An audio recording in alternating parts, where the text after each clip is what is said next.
You ask Tiger to solve. This deals with linear equations with one unknown. The final result is v equals 12. Let's solve it step by step. Group all constants on the right side of the equation. Add 2 to both sides. Simplify the arithmetic.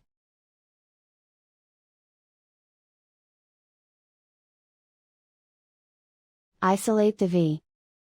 Multiply both sides by 3. Group like terms. Multiply the coefficients. Simplify the fraction. Simplify the arithmetic.